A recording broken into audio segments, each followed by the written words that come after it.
নমস্কার বন্ধুরা, আজ শেয়ার করব দুর্দান্ত স্বাদের নিরামিষ পটলের একটি রেসিপি। গরমের দিনে এই রকম হালকা পাতলা রেসিপি খেতে বেশ ভালোই লাগে। একদম সহজ পদ্ধতিতে রান্নাটা করে দেখাবো। আর এই রান্নাটি যেমন চটজলদি হয়ে যায়, আবার খেতেও তেমনি সুস্বাদু। রুটি, পরোটা, ভাত যে কোনো কিছুর সাথে খুবই ভালো লাগে। তাহলে চলুন দেরি না করে রান্নাটা শুরু করি।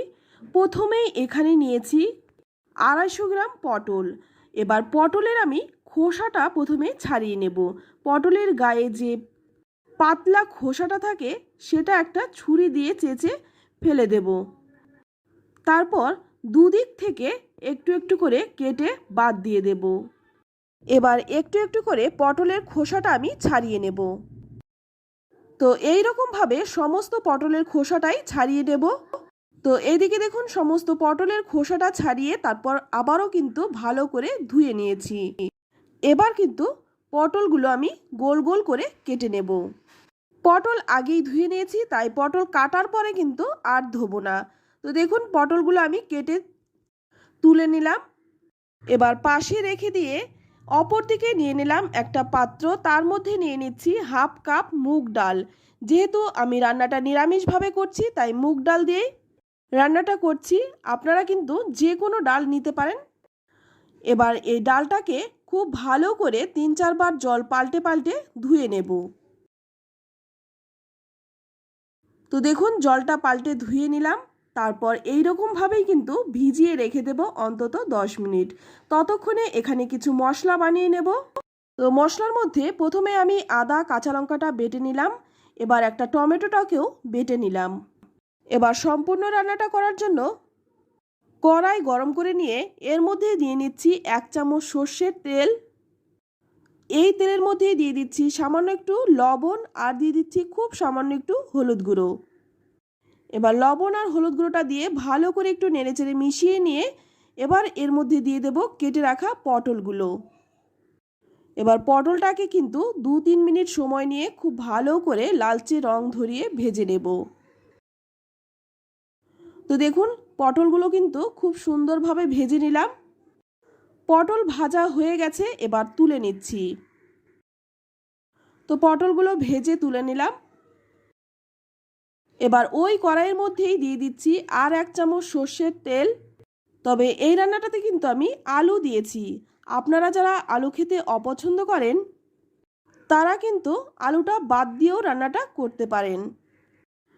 এবার এই আলুটাও কিন্তু খুব ভালো করে লালচে রং ধরিয়ে ভেজে নেব। তো দেখুন আলুটাও কিন্তু 2-3 মিনিট সময় নিয়ে খুব ভালো করে ভেজে নিলাম, ভেজে তুলে নিলাম। এবার ওই তেলের মধ্যেই ফোড়নে দিয়ে দিচ্ছি একটা তেজপাতা ছিঁড়ে আর দিয়ে দিচ্ছি 2টো শুকনো লঙ্কা। সঙ্গে দিয়ে দিচ্ছি গোটা গরম মশলা আর হাফ চামচ গোটা জিরে। এবার এই মশলাটাকে খুব ভালো করে একটু ভেজে নেব। মশলা থেকে যখন সুন্দর গন্ধ বেরোবে তখন গ্যাসের আঁচটা একদম কমিয়ে দিয়ে দেব আদা কাঁচা লঙ্কা বাটা আর দিয়ে দেব টমেটো বাটাটা। এবার এই মশলাটাকে খুব ভালো করে একটু কষিয়ে নেব যতক্ষণ না মশলার কাঁচা গন্ধটা চলে যাচ্ছে। মশলার বাটিটা ধুয়ে সামান্য একটু জলও দিয়ে দিলাম। এতে করে কিন্তু মশলাটা পুড়ে যাবে না, খুব সুন্দরভাবে কষানো যাবে। এবার এর মধ্যে দিয়ে দেব কিছু গুঁড়ো মশলা। প্রথমেই দিয়ে দেব 1 চামচ জিরে গুঁড়ো, স্বাদ মতো লবণ আর দিয়ে দিচ্ছি পরিমাণ মতো চিনি আর দিয়ে দিলাম হাফ চামচ হলুদ গুঁড়ো। এবার এই মশলাগুলো দিয়ে আবারও কিন্তু কিছুক্ষণ ভালো করে কষিয়ে নেব। গ্যাসের আঁচটা কমিয়ে দিয়ে একটা ঢাকা দিয়ে রাখবো। এই ঢাকা দিয়ে মশলাটাকে খুব ভালো করে কষিয়ে নেব যতক্ষণ না মশলা থেকে তেল ছেড়ে দিচ্ছে। তো মশলাটা ভালো করে কষিয়ে নেওয়ার পর এবার এখানে দিয়ে দেব ভিজিয়ে রাখা মুগ ডালটা। এবার এই মশলার সাথে মুগ ডালটাকেও খুব ভালো করে একটু কষিয়ে নেব। 2-3 মিনিট ভালো করে কষিয়ে নেওয়ার পর এবার এখানে দিয়ে দেব খুব সামান্য একটু জল। জলটা দিয়ে আবারও কিছুক্ষণ কষাবো। তো ভালো করে নেড়েচেড়ে মিশিয়ে নিয়ে এখানে দিয়ে দিলাম হাফ চামচ কাশ্মীরি লঙ্কার গুঁড়ো। কাশ্মীরি লঙ্কার গুঁড়োটা দিলাম শুধুমাত্র কালারের জন্য, তবে আপনারা যদি না দিতে চান সেক্ষেত্রে নাও দিতে পারেন। তো ভালো করে নেড়েচেড়ে মিশিয়ে নিয়ে আবারও 5 মিনিটের জন্য ঢেকে রাখবো। 5 মিনিট পর ঢাকনাটা খুলে নিলাম। আর এখন কিন্তু মশলাটা আর ডালটা খুব ভালো করে কষানো হয়ে গেছে। এবার এর মধ্যে দিয়ে দেব পরিমাণ মতো জল। তো যেহেতু আমরা রুটি পরোটার সঙ্গে খাবো তাই একটু ঘন হবে। ভালো করে নেড়েচেড়ে মিশিয়ে নিয়ে ঝোলটা যখন ফুটে উঠবে তখন এর মধ্যে দিয়ে দিচ্ছি ভেজে রাখা আলুগুলো। যেহেতু আলুটা সেদ্ধ হতে একটু সময় লাগবে তাই আলুটা আমি আগে দিয়েছি। এবার খুব ভালো করে নেড়েচেড়ে মিশিয়ে নিয়ে গ্যাসের আঁচটা লো টু মিডিয়ামে রেখে 5-6 মিনিট ঢেকে রাখবো। তো 5-6 মিনিট পর ঢাকনাটা খুলে নিয়েছি। এখন কিন্তু মুগ ডালটা খুব ভালো করে সেদ্ধ হয়ে গেছে আর আলুটাও কিন্তু খুব ভালোভাবে সেদ্ধ হয়ে গেছে। আর মুগ ডাল কিন্তু সেদ্ধ হতে খুব একটা সময় লাগে না। এবার এর মধ্যে দিয়ে দিচ্ছি ভেজে রাখা পটলগুলো, সঙ্গে দিয়ে দিচ্ছি 3টে চেরা কাঁচা লঙ্কা। এবার সমস্ত কিছু দিয়ে খুব ভালো করে নেড়েচেড়ে মিশিয়ে নেব। তো আমার এই রান্নার ঘনত্বটা দেখে বুঝতেই পারছেন, এর থেকে কিন্তু বেশি শুকনো করব না। এবার গ্যাসের আঁচটা কমিয়ে দিয়ে তারপর আবারও 5 মিনিট ঢেকে রাখবো। 5 মিনিট পর দেখুন ঢাকনাটা খুলে নিয়েছি। এখন কিন্তু রান্নাটা একদমই হয়ে গেছে।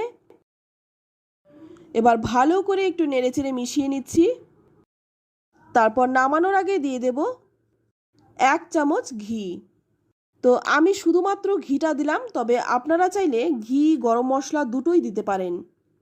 এবার ঘিটা দিয়ে খুব ভালো করে একটু নেড়েচেড়ে মিশিয়ে নিচ্ছি। তারপর গ্যাসের আঁচটা বন্ধ করে একটা ঢাকা দিয়ে ঢেকে রাখবো যতক্ষণ না পরিবেশন করব। তো বন্ধুরা, আমি একটু পরিবেশন করে দেখিয়ে দিচ্ছি। তো এটা দেখতেও যেমন সুন্দর, খেতেও কিন্তু অপূর্ব হয়। তো এটা কিন্তু আপনারা রুটি, পরোটা, ভাত সব কিছুর সাথেই সার্ভ করতে পারেন। তো বন্ধুরা, পটলের নিরামিষ রেসিপিটি আপনাদের কাছে কেমন লাগলো অবশ্যই কমেন্টে জানাবেন। ভালো লাগলে লাইক, কমেন্ট, শেয়ার করবেন। আর আপনি যদি আমার চ্যানেলে নতুন হয়ে থাকেন চ্যানেলটা অবশ্যই সাবস্ক্রাইব করে আমার পাশেই থাকবেন। তো আজ এই পর্যন্তই। আবারও দেখা হবে অন্য কোনো নতুন রেসিপিতে। ততক্ষণ সকলে ভালো থাকবেন, সুস্থ থাকবেন আর সকলকে ধন্যবাদ।